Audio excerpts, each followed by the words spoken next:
The following podcast is a W2M Network original production.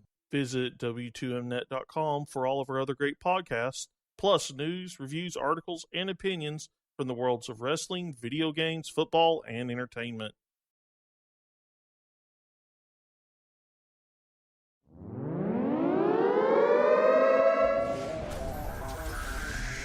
Wrestling to the Max, Monday Night Raw, review.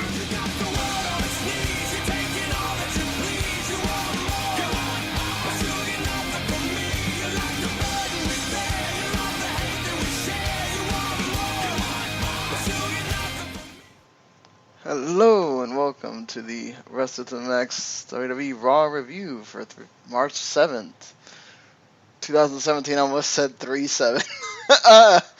Well, technically it was Monday the 6th, but that's still okay. Damn it. See, this is when you stop looking at the computer, but yeah. Well, yeah.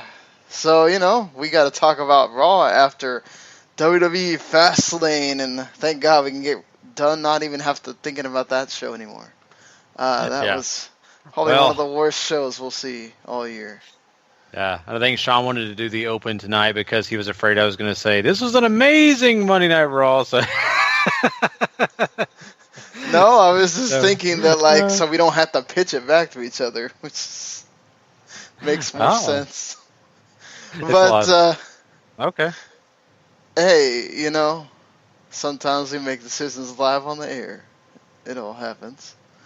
But anyway, this Raw here is live in Chicago, Illinois, and my God, you had to hear that it was in Chicago various times because guess what?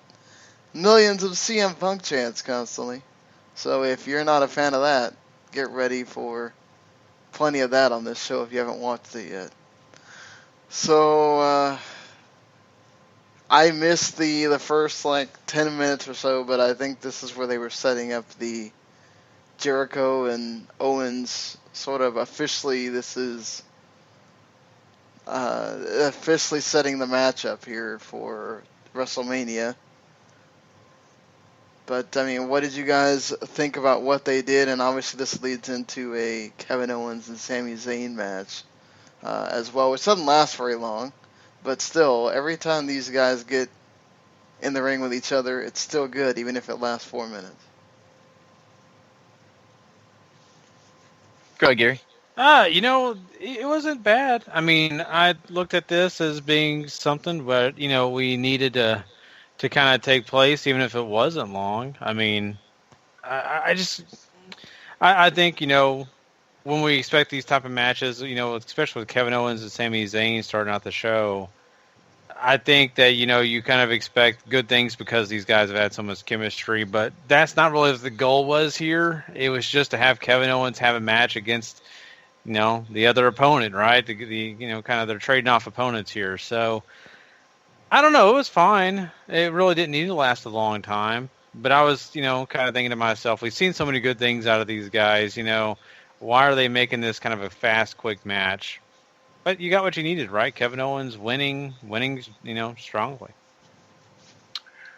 Yeah, the opening promo here is the most necessary follow-up to what happened after Fastlane last night. I think you get good stuff from both Kevin Owens and Chris Jericho, with Jericho really sort of hyping up that this isn't, I'm doing all this because, obviously you turned on me, we were best friends. I was never perfect in all of this, but I mean, certainly what you did to me was way worse than anything we ever did together.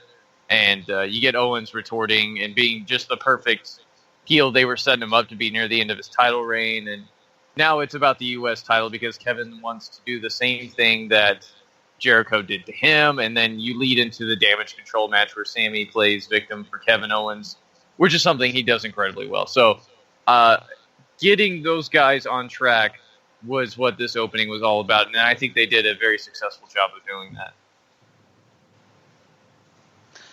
Yeah, I think they did for the most part, and I mean, it really gets you into okay, we've kind of set the stage for, now Owens wants Jericho's title because he cost him his, and that makes sense. And you had the big scrum with the chair shots and everything too, which sets up also Samoa Joe and Chris Jericho for later in the quote-unquote dead spot before you get to whatever's going to be your main event segment.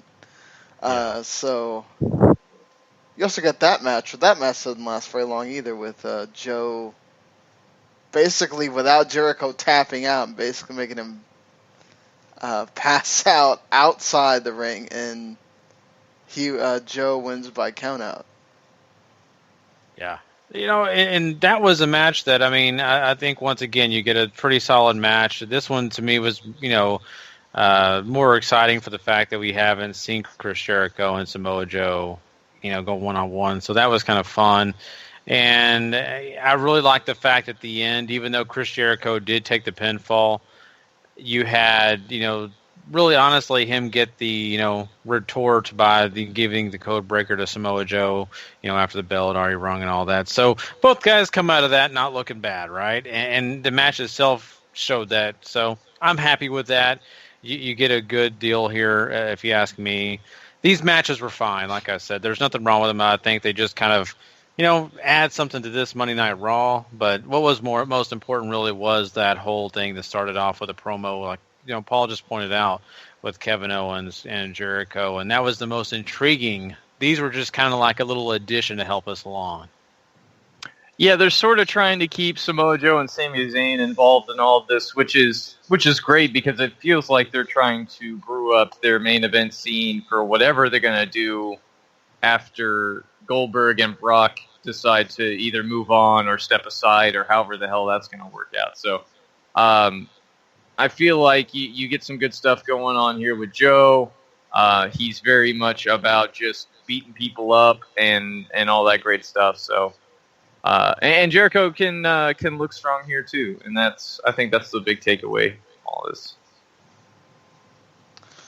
Exactly. I felt like they accomplished that goal, and Joe keeps looking strong too, which is another thing that they're still trying to accomplish. It makes me interesting to see if what they're gonna do for Mania. Is it gonna be Joe and somebody else? Is it gonna be Joe and Rollins and Triple H is kind of there, and they're gonna do the Triple H Rollins later, or Triple H Rollins and Joe, and then somebody in a tag? Who knows? But it's sort of intriguing what they could do with this. Speaking of that, they did have a via satellite thing. I love when they do the via satellite, and he's in the same arena, just there, but they're saying that he's not. I thought it was a good promo by Triple H. I like how they sort of said but not said that okay, he is going to be at WrestleMania because of the WWE's great staff of medical personnel. I think this is also good that they did it. I think with Stephanie already knowing that Stephanie's going to be out there in front of the live crowd, I don't think they needed Triple H too, because that could have turned into something else. Yeah, exactly, and at least you do get a follow up on it. That's what's important here. They're not going to have Seth Rollins just show up to do this, to sit around. They could, but honestly, it's a little bit pointless. You can do it in a video package just like they did. And you have, of course, Triple H playing that part of Seth Rollins is an idiot because he thinks he can be at this point. Great job showing us that, but it's not what should be taking place, blah, blah, blah. But, of course, he plays corporate shield right, saying WWE does everything for their talent. They're the top notch. We give them everything. We're the best in the world, but we're still best for business, and that's why I don't want Seth Rollins around. So I like that. I do enjoy the fact that he's still kind of playing that corporate shield and doing all that good stuff, which I think, honestly, it wasn't just being a corporate shield. I think they really wanted to say, hey, we do the best for our talent. So, yeah, I think they did all that just fine there. we still don't know exactly what role Seth is even going to be in this. So the fact that they're continuing to tease this out, I think, is helpful, because you don't have to deliver on a match now. You can have a segment or something if you're not totally 100% sure about his health. Yeah, you could just have him come out on an electric scooter or something like that and run over Triple H's feet. Something like that. I'd be behind that. Or, have him... You never know. I mean, who maybe ran over comes Triple up... H angle? Let's do it. Yeah, see, whatever happened to Trent, then he could do whatever happened to Hunter, right? I mean, come on, this is just perfect. I'm happy already. But yeah, I mean, I once again, this is just it's something to kind of keep Seth Rollins to Triple H in our thoughts as we head to WrestleMania. But this was nothing big and super spectacular. It was okay. You can have Samoa Joe say it was him. Yeah. I did it for Samoa. So. Oh boy. After this, they to end the whole thing with it. Well, so again, we're going through this deal with Stephanie and Mick Foley, where basically Stephanie's job now is to whatever Mick Foley shows up in, Stephanie comes and basically undoes it or tries to one-up him, because apparently on Raw we decided that we need to have more GM involvement instead of less GM involvement, and have more Stephanie cutting balls off than, I guess, normal. It's just, I hate it because I feel like it just takes away from every segment you're in. Is instead of really making it about what you're doing here, it's more about Stephanie and Foley stuff, which they did this here with the with the women, with the Mick Foley coming out first, and then he brings out Bayley, and basically just sort of gets to the crux of the whole. Well, remember when Stephanie told Mick last night to handle the women's title situation, and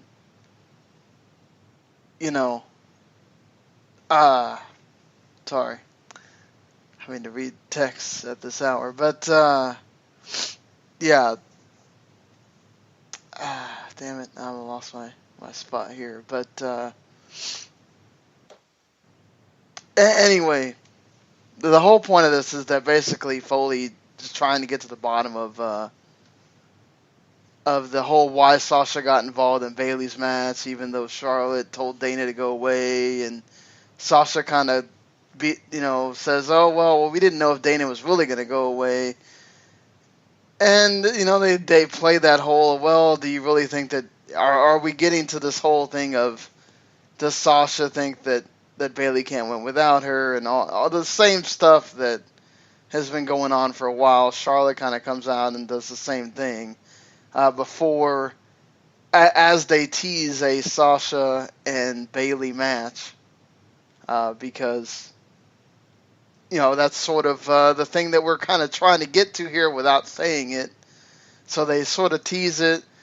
It was weird because the crowd didn't really seem to care until Foley kind of sort of made them, when he asked, do you want to see this match, which that's not good, and then it doesn't help at all, because when Stephanie comes out, then it turns into a big CM Punk chants and Stephanie turning on the crowd and doing all that stuff, and eventually this sets up a Sasha and Bayley match, so that if Sasha wins, you get a triple threat at Mania. I don't know, this match was really sloppy, honestly, especially at the beginning. And then Charlotte trying to come in at the end was just, it was bad again. Like, I don't know what was going on, if everybody was kind of off their game or whatever, but it just, I don't know. They got to the point of it, and it's going to be interesting, I guess, how they're going to get Nia involved here, or if they involve her at all, because it seems like this sort of was set in stone, but I guess they could just have Nia make a claim one of these weeks, and they just put her in there at the end. But what did you guys think? There was some ups and downs here. Yeah, and when I look at this, I kind of was curious how they were going to handle it, and I think bringing all three girls out and really kind of settling this all and letting the dust kind of settle from what transpired at Fastlane, what's going to happen here. I think it works. The Stephanie thing coming out and addressing it makes sense. I know I kind of complained about Stephanie long ago about interjecting, but this makes all the sense in the world because she's been taking Charlotte's side throughout this entire thing, and honestly, Mick Foley really has been on Bayley's side, been on Sasha Banks' side. So it's good that the authority figures do kind of clash on this, which makes a matchup next week, which will really, being more interesting as well. But I think this week's, was sloppy. Sean was exactly right. It was not that great. It was okay, but it was not all that spectacular. Even Charlotte's part was not just wonderful. So, I mean, sure, you get Sasha Banks, getting an opportunity, but and getting this, to submit Bayley here, the champion. But at what cost? It really didn't make Sasha Banks look all that wonderful, and really didn't help the champion herself, Bayley. So I just think this was a little bit sloppier than I liked. I get the fact that they needed to settle this, and they did. They settled the dust on what happened at Fastlane, but now moving forward, they need to get this cleaned up so when we get to WrestleMania, we're even more excited. Yeah, I just feel like this is a problem with focus as far as the talking part goes. They're clearly trying to clear the way for Mick to take an exit so he can go get his hip surgery and all these other things done for his health.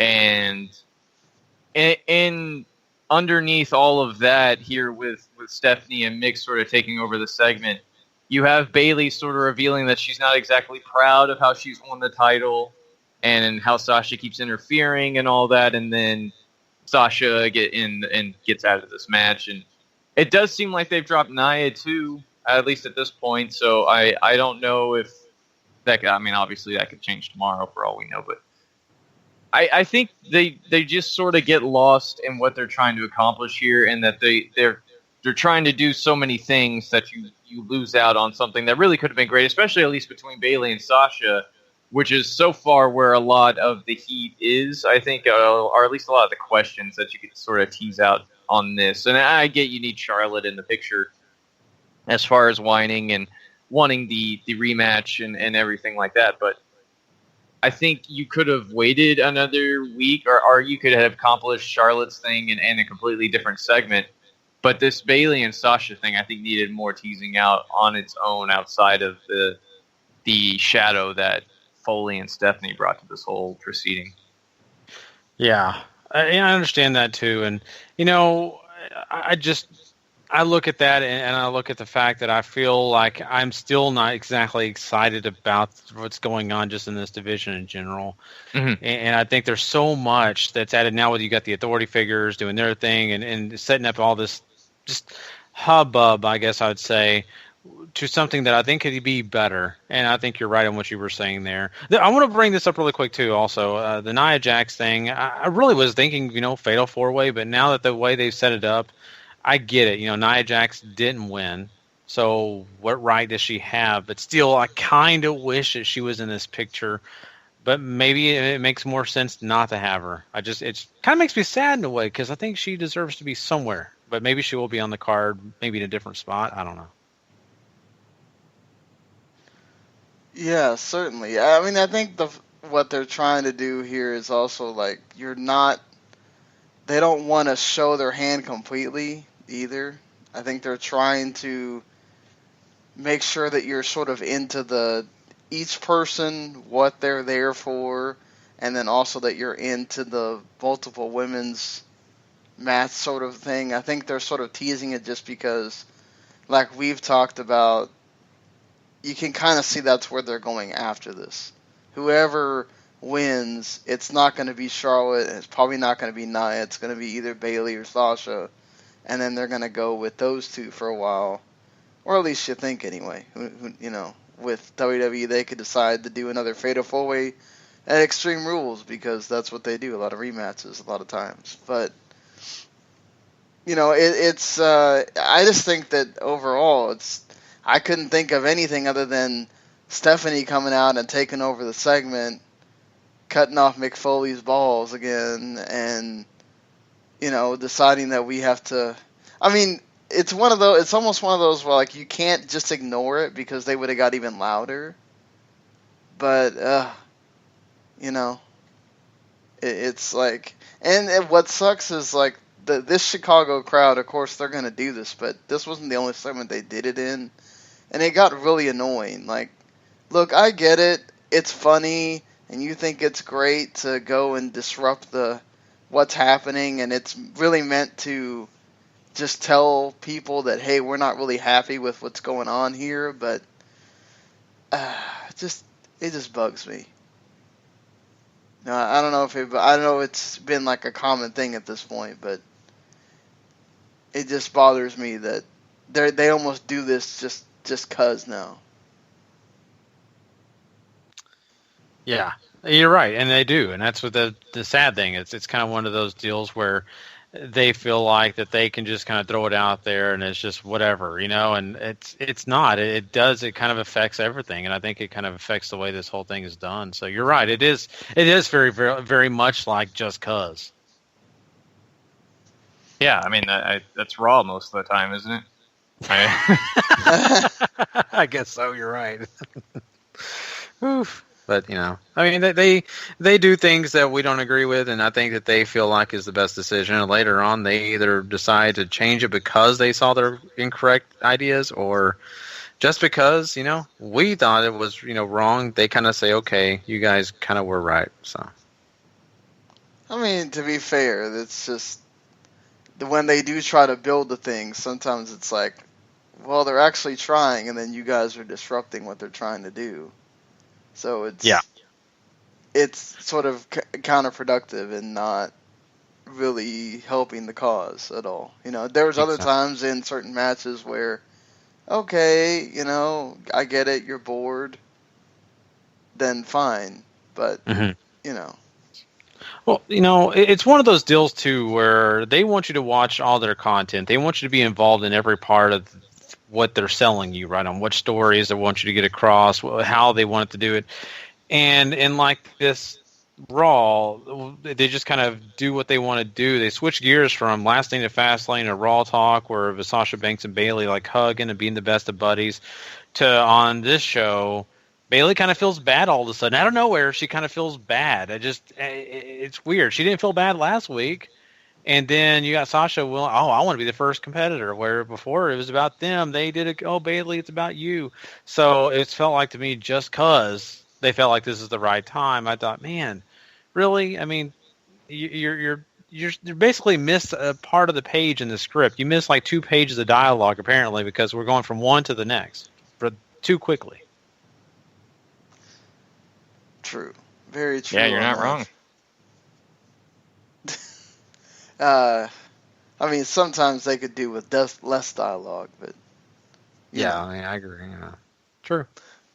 I mean, and it also affected the Goldberg segment too, because he comes in and before he can even start talking, we get the chants and everything, which I get it. It's sort of like a shot at Goldberg more than anything, but hey,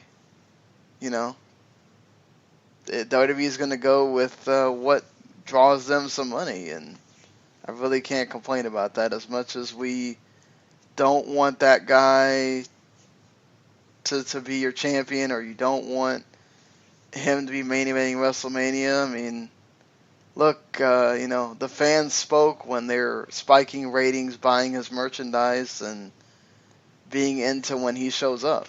So, maybe if everybody would have taken your lead and booed him, you wouldn't be in this situation. But obviously, they didn't. So, at least they remedied this pretty quick with Paul Heyman showing up, and he's like, look, I'm not gonna act like I can sit here and take Bill Goldberg, but hey, Brock Lesnar's here with me. He sure can do that, and that basically, this match is on for WrestleMania. They're going to go to war, and he's even going to make Goldberg his bitch and Goldberg gets hit with an F5. This was a good segment to get something back on Brock after all the everything he's taken from Goldberg, and get you hyped for the match. Yeah, and Goldberg, coming out the way he did. I mean, it's okay. You get the new champion coming out and do it, but it wasn't super super spectacular. It's weird to say that, especially after last night. I mean, you had the full effect, the police, all that involved in his entrance, and tonight you go back to the normal, just him by himself, and which is okay. I'm not saying there's anything wrong with that, but it kind of felt underwhelming tonight, and him getting in the ring with a championship belt, and just kind of standing there, and then kind of getting into all that, it's everybody's championship. It's all that. It's all great. And that's just, I don't know. It's super babyface, that's what he is. I get it. But it was kind of funny. The intensity that he had the night before has completely left. And you still have this big match coming up. But, I mean, the crowd takes away from anything. Goldberg may have been underwhelming.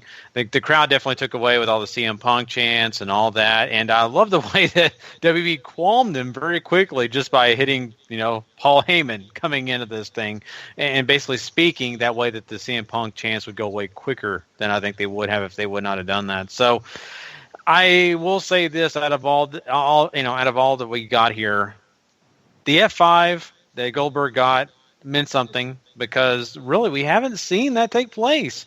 And that's very important, because I had a friend of mine messaging me during Monday Night Raw talking about how aggravated he was about Fastlane, how mad he was that Brock Lesnar still looks like a chump and Goldberg continues to do whatever he wants to anybody. And he didn't like it. Well, at least guys like that now can say, well, man, look, he's got a chance. He just took out the champion right away, right? He just went in there, F5, done. And Goldberg didn't get up immediately from it. So it made, from everything Goldberg has done, it doesn't make Brock Lesnar look like an untouchable, but at least Brock Lesnar showed that he can compete with this guy, and he's not a complete chump. So I appreciated that, and we'll see how they can continue this and get us more interested in what's going to happen in this event. But I mean, at least it left us feeling good about Brock in a way. Yeah, I think that's really the only good takeaway here. And I don't know if this main event's, because the way they've been booking Goldberg and everything, if this match goes longer than 5 minutes, it's probably going to fall apart pretty quickly. So whether that main events or not, I guess is sort of secondary to the point that right now, WWE wants this to feel like a big fight. They want to build it like a big fight. I don't know if the fans are going to bite on it being a big fight. And that could really hurt this going forward. Not to mention there's already still a lot of bad feelings for how they treated Kevin and all this. And people, they're ready to move on from this, and WWE isn't. And that's a really big disconnect that's been plaguing them for a long time. And I think you get a good visual example of that here. Well, I think we also got to remember what kind of crowd that is, and that is that really what everybody wants, or is it what the internet wants?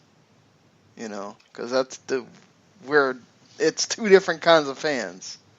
So I do think that you are getting to that point, like you said, though, that people are sort of almost like, I think you did get a lot of people in disbelief, like, oh wow, they really went with him winning the title. Like, so where do you go from here? I think it's more about, well, okay, he won the title, but what do you do now? Mm-hmm. And I wonder really if, like, the problem is, okay, if you don't have Brock win ever, then how does he come back from that? But you almost can make the case that, man, is Goldberg really going to come just to win the title for a month, and then that's it? Like, okay, Brock finally beats him, and, like, I mean, I don't know. I just feel like he could have some other title matches with some guys in the next couple pay-per-views or whatever, and maybe put over somebody else that it could actually use it and not just Brock. I don't know. I mean, I feel like that's just a terrible end game of, oh, he's going to come here to kill Kevin Owens and then the rest of his matches are with Brock, and then he doesn't really do anything with anybody else that really helps you beyond two guys that aren't really going to do anything for you on your day-to-day. Mm-hmm. You're exactly right. I mean, that's what's so weird about this, and I never was happy, really, per se, that we'll call as a part-timer winning the Universal Championship. I don't think that's really all that great because of that reason, and I think now you've got two part-timers going to battle it out for the championship that really needs to be focused on every show that they have, and that's not going to happen with either of those guys. So I wonder the same exact thing. I have all those same questions, and I think Kevin Owens did a great job for what he was doing and holding the belt, but maybe they've got a different transition for this. And I only lean towards Brock Lesnar because Brock Lesnar losing at WrestleMania, man, that just really puts a dent in his character, everything that they've kind of built up with that guy. Sure, he can run the entire roster, but that'll always be in people's minds of, man, well, at least we know who the foil is, right? I mean, I remember back in the day, they talk about, Hollywood Hulk Hogan or just Hulk Hogan, and his foil was Ultimate Warrior, right? The guy that could beat him, and that was always good. So I hope that's still not just what they're doing here. I hope it gets to a situation where, even if it is Goldberg beating Brock Lesnar, that they do find someone to hold the belt besides just either of these guys. But I really feel like Brock's still right now the front runner. I agree with you too, just because I think once the check clears the bank account for Goldberg, I think he could give a shit about what they do with it. I think he's right in the promo about why he is here. Like, I think he does care about the fans, and that this glory run for him is really for them to live vicariously through him one more time, and then he can go about with his business after Brock beats him or what have you. Because I don't think he's interested in staying past that much longer unless they're going to pay him that much money. And at that point, I think it's more about what you get from having Goldberg trying to put somebody over or what you get from having Brock trying to put somebody over. And I think you're more liable to get a better response with Brock just because I don't want to say there's more good favor there, but he's certainly he's proven to be a better worker, and that's not hard when you compare him to Bill Goldberg. But I feel like you have a little bit, like you've invested a lot into the Lesnar story already, and Goldberg just could be a bump in the road when we're talking about this next year, So I think there's more in the tank with Brock than there is with Goldberg as far as trying to put somebody over later, if that ever happens. Because right now it's still looking like twice in a lifetime all over again, and that's shitty that we had to go through this again. Yeah. But at least if it is like you're saying, Brock Lesnar's the guy, which I definitely agree with. I think that at least when Brock Lesnar moves on, maybe they let him hold it for maybe 3 pay-per-views or whatever, and make him actually show up. And I think he will, like you said, it's payday for Brock Lesnar too. But he's not getting paid pennies, right? This guy's getting paid a ton of money, and as long as he's retired from UFC, which he is. He's got nothing else going on. He's completely happy just cashing those checks, showing up every once in a while, having a match every great now and again. Whereas Goldberg, like you're just mentioning, he's accomplished everything he wanted to accomplish. Mm-hmm. This is all that he wanted to do. So he could never step in the ring again besides being in the Hall of Fame induction or whatever. And I think Goldberg's happy. Brock Lesnar, no, he still actually kind of wants to be involved. Yeah, and you have him. I think you still have him for another year after this, as far as the contract goes. So he's going to be around at least for so many appearances, whereas Goldberg is probably on a much shorter deal. Exactly. Oh, yeah, I'm sure Goldberg is on a shorter deal, but I wonder if, they haven't obviously tested him, and they're fine with doing these. Goldberg just doesn't really do anything in his matches kind of deal, and we'll have to see what they decide to do at WrestleMania with Brock and how long that match is going to go. Is Brock going to beat him just as quickly as Goldberg's beating him, or are they going to try to make it longer? Is Goldberg going to wind up beating him again? I mean, because, with how good he's looked and his reception outside of, Chicago, and I'm sure WrestleMania may not be kind to either one. Good Lord, we could have a WrestleMania 20 repeat situation, honestly, with the crowd just deciding they don't want that They don't want this match, period. But, I still hold to the thought that maybe he sticks around for another, till SummerSlam or something. If he feels like, well, hey, I'm not having to show up on every Raw. I'm not having to do house shows. I show up whenever I want to, whenever there's a match to build to. I mean, what does this hurt me? And I get money. And I'm drawing, so, I mean, he does big like picture, that money. Yeah, I mean, you're right. I just big picture, you're damned if you do, damned if you don't here too, because that Universal title's on a part-timer still, no matter which way you go. And Goldberg ain't young, and I don't know if he shows up every Raw pay-per-view to defend the belt at least. I don't know if I could take 2-3 months going towards SummerSlam of just him running people over in a minute, because that's what they're gonna do. That's absolutely what they're gonna do. That's the thing though. Once you get into, I think Kevin Owens to sort of take that sacrifice or whatever, but.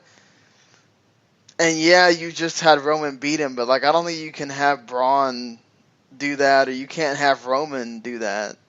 So you either got to have a longer match with those guys, or you got to have it go to Extreme Rules just so that one of those guys takes it off Goldberg, and you get something out of Goldberg having been there other than Brock getting his win back or whatever. I didn't even think about the fact that Gary's theory of Roman's music has to play at the end came into play, because I mean, him and Goldberg, I'm sure, is something they would want to do if Goldberg does stick around, and if that's SummerSlam, then God help us all. Oh, jeez. Oof. No.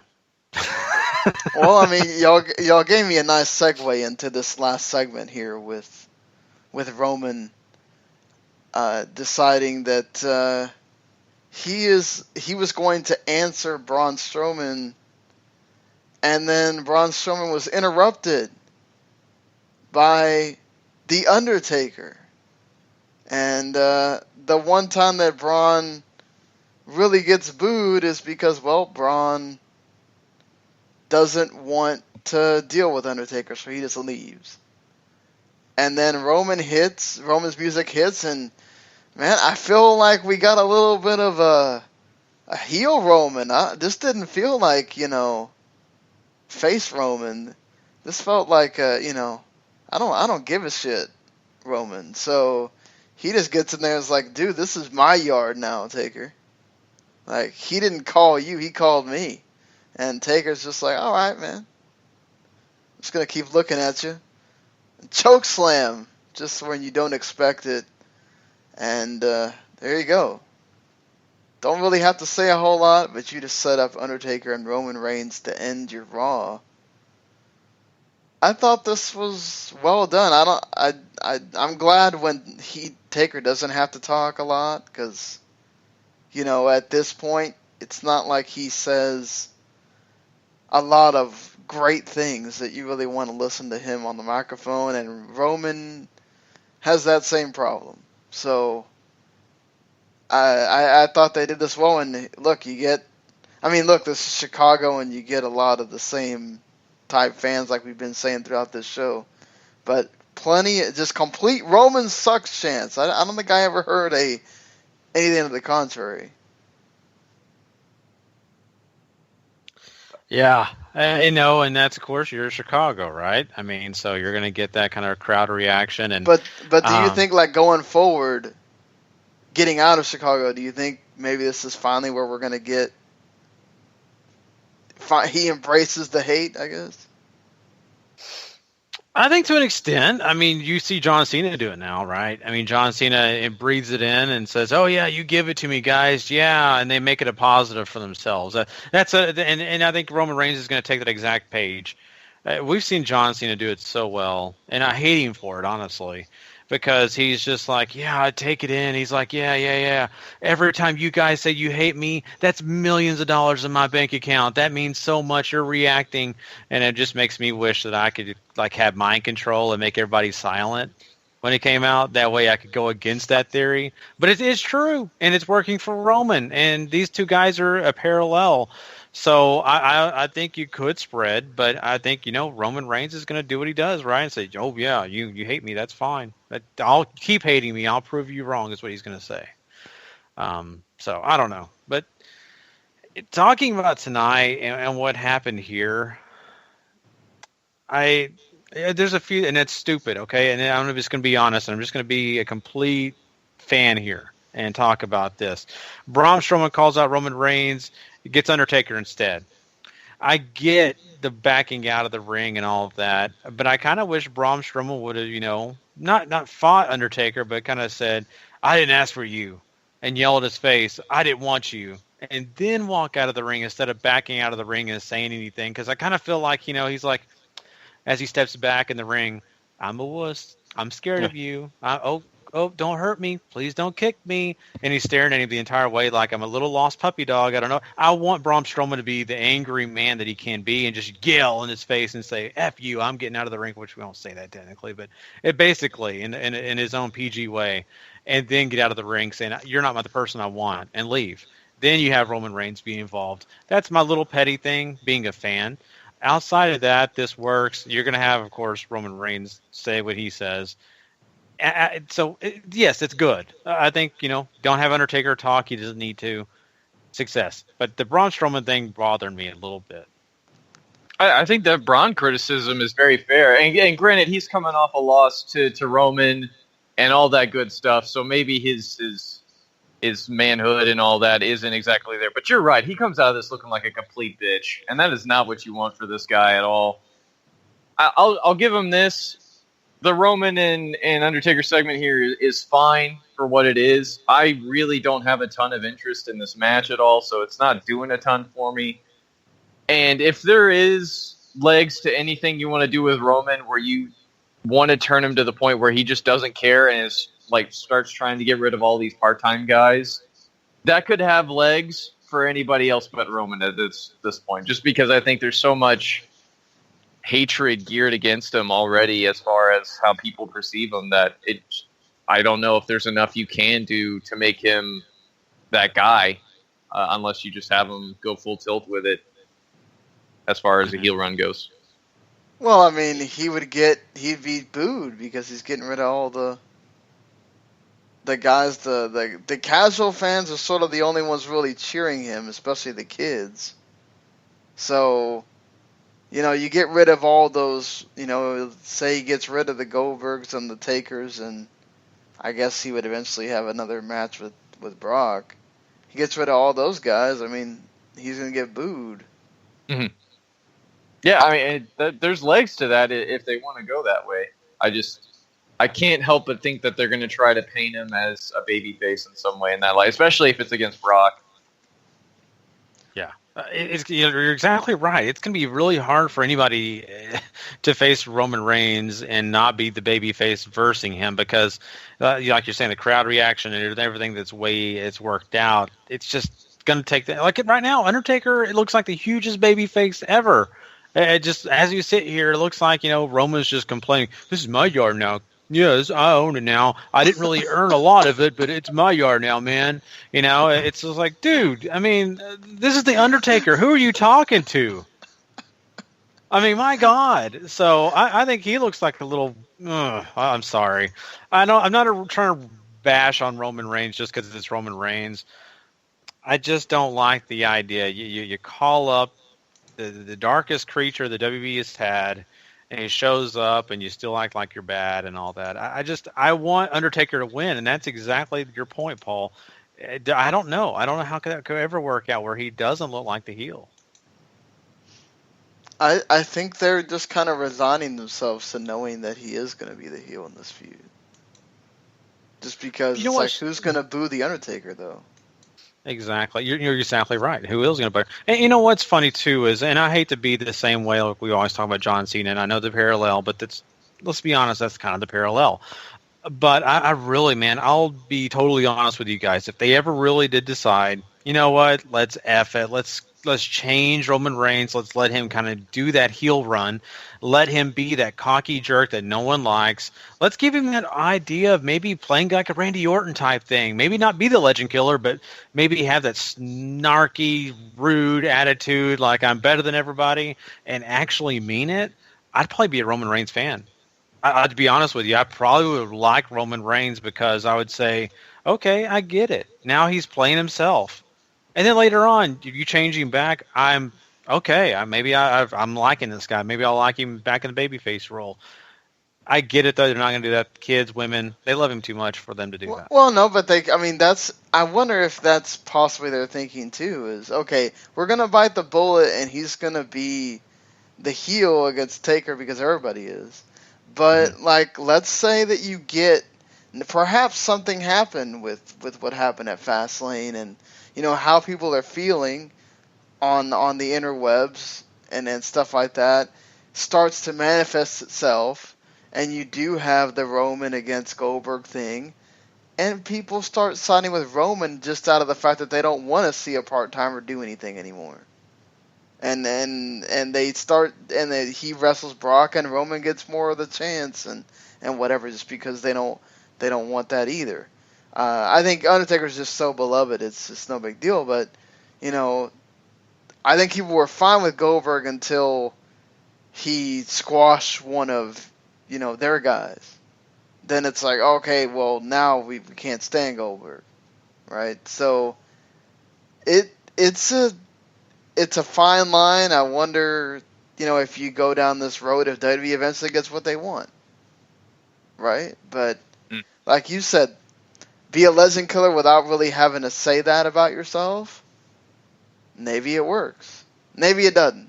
Maybe it doesn't. And he just. But like Gary said, you have to go full force. You have to just.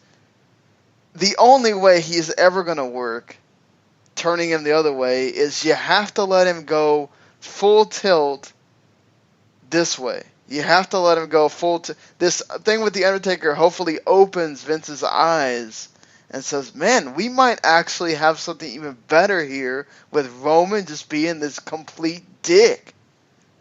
And biting off more he can chew and all this stuff, but actually overcoming. And it does something for him instead of just doing the same stuff you've been doing, because obviously all you're getting is this mixed reaction that doesn't really work at all. Yeah, I mean, the internet has secret plan C, though, and that's just to shit on everything. So I think you got to be wary of that. Oh, man. I hate those, though. It's like, come on, It almost takes your enjoyment out of watching it, though, because it's like, why are you going if you're just going to shit on everything? Sell your ticket, make you some money, do something else. I think people are invested in paying bukus of money to get good seats so they can just poop on everything. But there you go. Seems counterproductive. Well, yeah. Welcome to the internet. So we get another rematch, guys, between Gallus and Anderson and Enzo and Cass.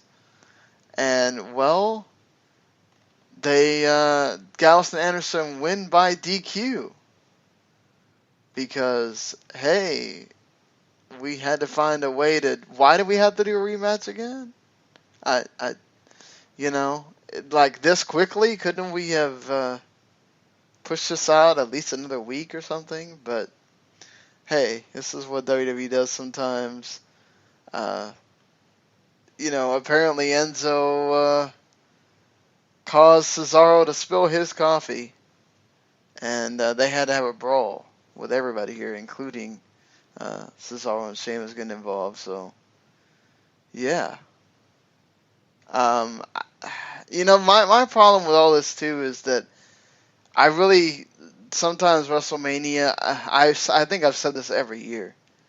I get completely that they have to try to get everybody on the card because of the whole everybody gets a bonus thing, but it's just like, You know, you can only have so many multi-man matches in the undercard before it just becomes like a big old schmoz and no one cares. I don't think it's a bad thing to sometimes highlight some of these singles matches for things that aren't the big titles.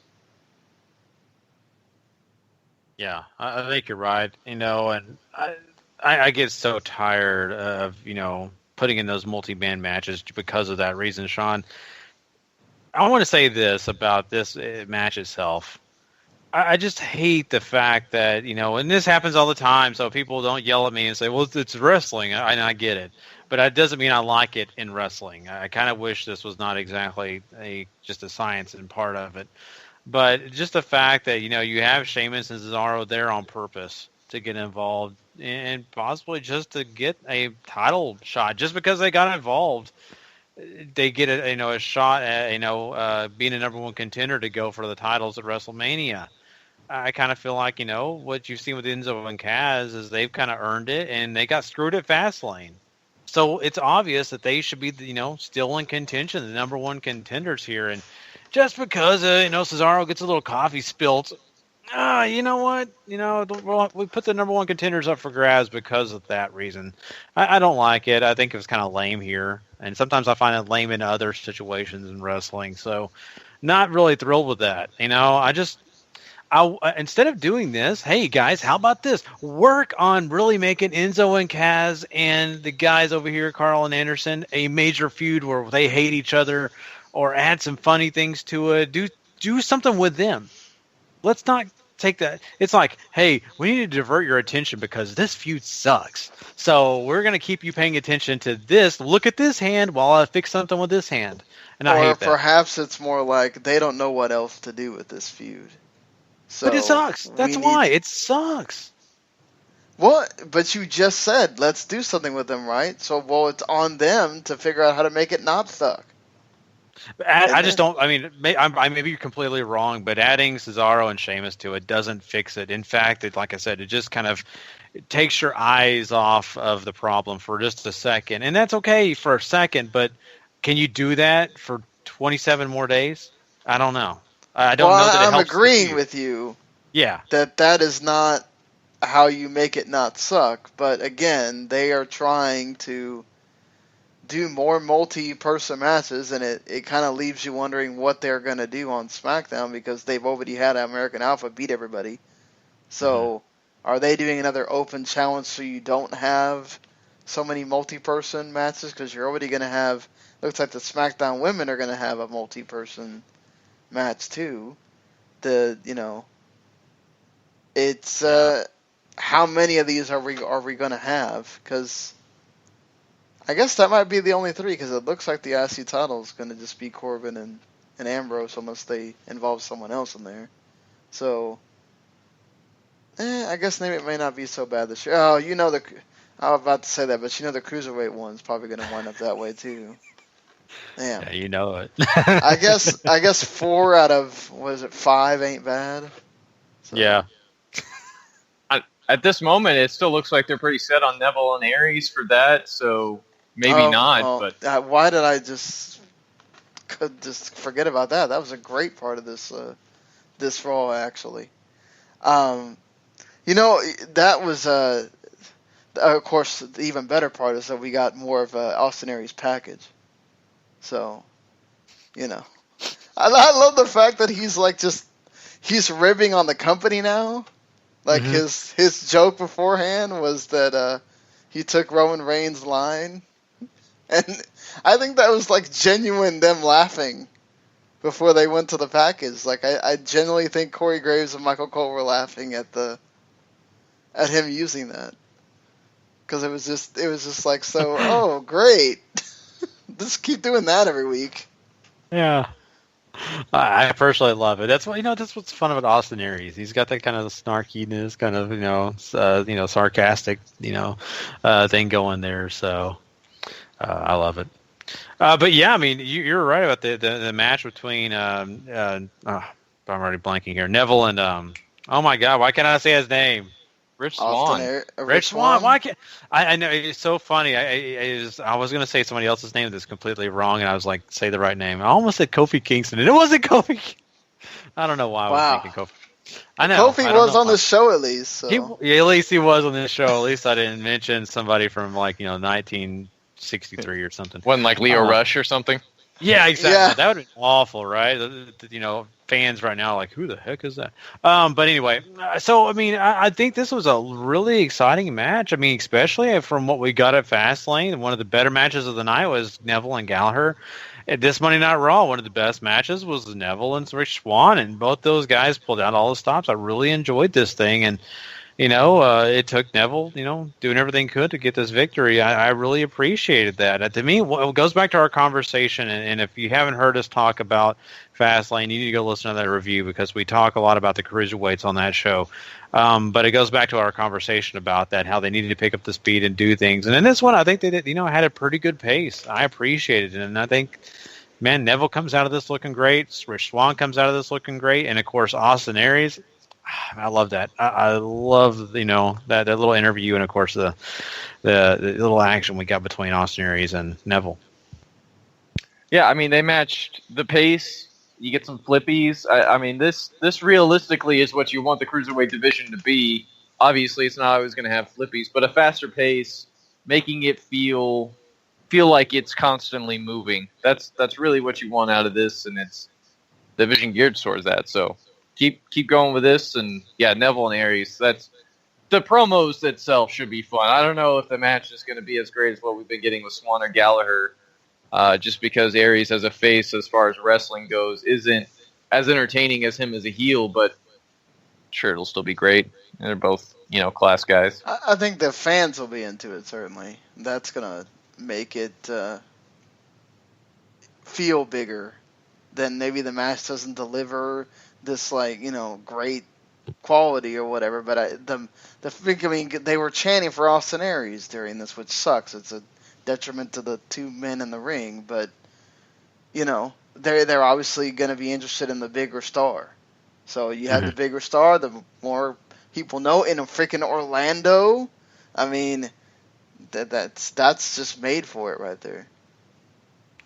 Yeah, it is, and I think a lot of people are excited to be seeing Austin Aries. And I know we got a chance to see him in NXT, and now we're gonna finally get a chance to see him in the cruiserweights especially on 205 Live as well. But I'll say there might be one person who may not, or actually may be excited about him, and that's Arn Anderson, because now he's going by Double A. Apparently, people are calling, like Michael Cole called him Double A. And I wonder, if Arn Anderson appreciates that. Well, if not, he can just spine buster him to hell. No big deal. Yeah. I don't know why. It bugs me. I think it's from all those years, guys, of watching Arn Anderson. And just use, that's what I always think, Double A, Arn Anderson. Now I'm hearing it with Austin Aries. And I'm not young, though, so I can't, say anything. I'm sure the young people enjoy it. I think, to be fair, what they call him is a double. I mean, that's what he was in TNA. Yeah. Okay, well, I thought I heard tad. No, but I mean, you're right still. It's like, Arn Anderson would be like, why are you even using my initials, damn you? I want a reason to go out there and spinebuster someone. I own 2 A's in a row, jerk. How dare you? Yeah, I know. It's a stupid thing, but you may be right, Sean. I may be misinterpreting it. It's all those years of watching WCW. I got that stuck with me, but you might be right. That may be just a little bit different terminology. It's okay. To me, I like it, though, to be honest with you, because it kind of shortens it a little bit, and people can kind of, catch on to it. If it's good for a T-shirt too. Oh yeah, I mean, he's already got his own name for himself, the greatest man that ever lived, which is already great for a T-shirt in itself. So you put all that in there. He's a merchandise ready to happen for WWE when they want it. So it just hoping, like Paul said, what you need really is for the promos to deliver, because they're not going to be wrestling each other maybe in a tag match. So I guess to get Aries sort of ready for wrestling again, but we'll have to see how much interaction they get to have with each other ring-wise, which I'd imagine is not going to be a whole lot, just to kind of preserve that going into WrestleMania, and how long they have Austin Aries be on commentary before he finally just says, okay, not doing it anymore, which is going to be sad because he's so great at doing the commentary. I'm going to miss him. I need him shutting Morrow down. Yeah, there you go. No, it is kind of weird not to have him on there. It's going to be very strange. It's like, Morrow, thank you for always pointing out the obvious. Yeah. And his I'm going to put my thumb in his eye. That's how I'm going to take care of him. So who are they going to have do it now? Is it going to be, Brian again, or who is it going to be? Well, it's not me. Brian's too busy on SmackDown. I think, I don't know. They could pull Funaki off the Japanese team. God forbid it could be a 2-man team. Yes, that would be great. But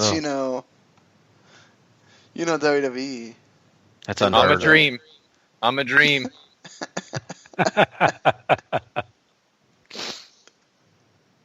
I mean, they need to bring. Oh God, who was I saying today that would be great to replace? The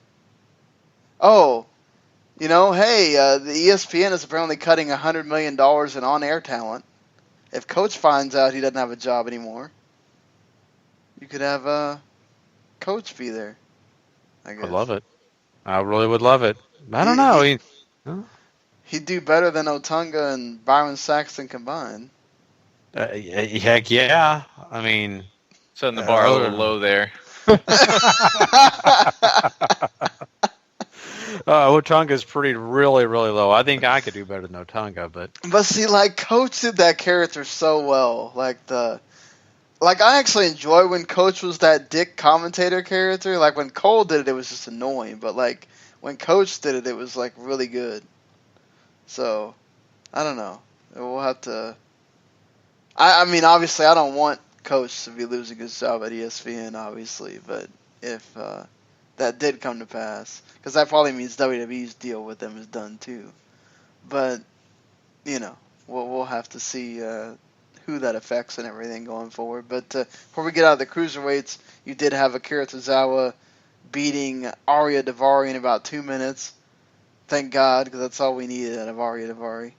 But hey, he is in front of the right crowd here. Of course, it also helps, but they were certainly into the Ha thing again. And then Kendrick just kind of shows up and says, well, you'll find out my answer on 205 Live. So.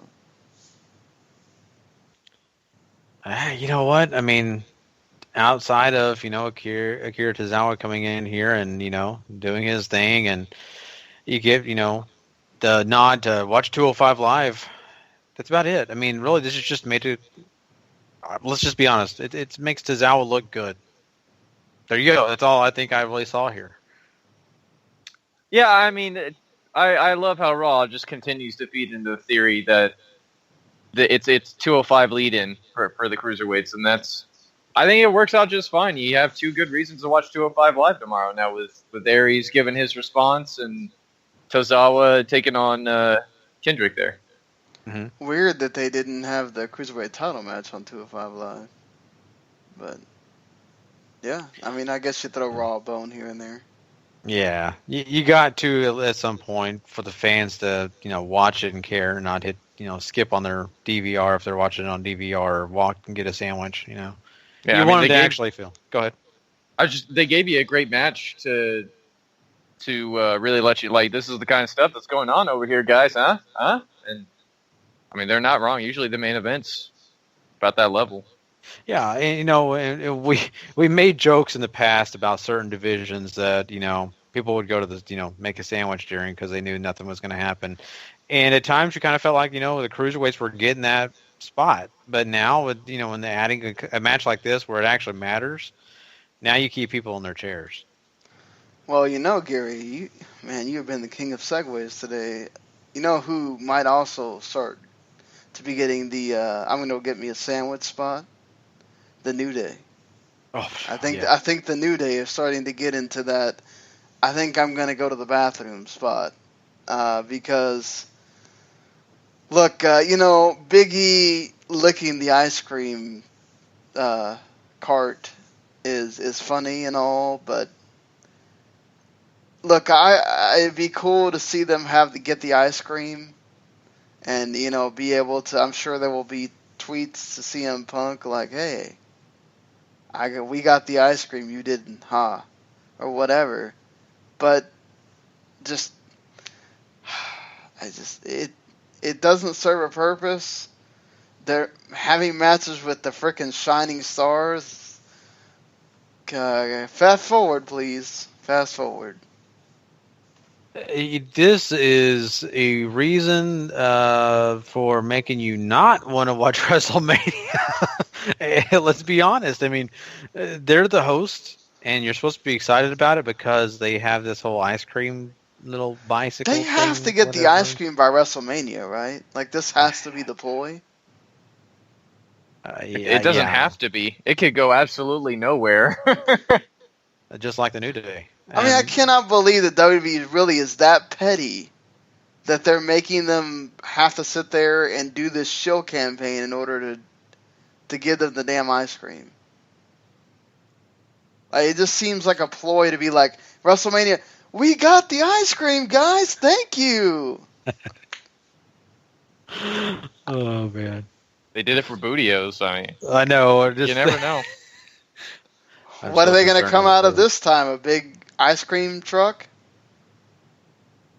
Yeah, they could be gays. I imagine they're going to try to find some way to fold Big E up into the bike cart. Have him pop out with a whole bunch of ice cream bars. Oh, man. The only way it's going to be entertaining is if he has nothing on outside of that. Just the ice cream bar dangling. Yes! There's his drumstick, folks.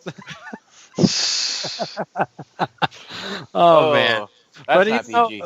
Yeah, I know. But you say it's really cold in there. That's why it's that. But anyway, I mean, he could already just take off his tights or his his singlet, and he'd already have it'd be a porno going on. So, yeah, true.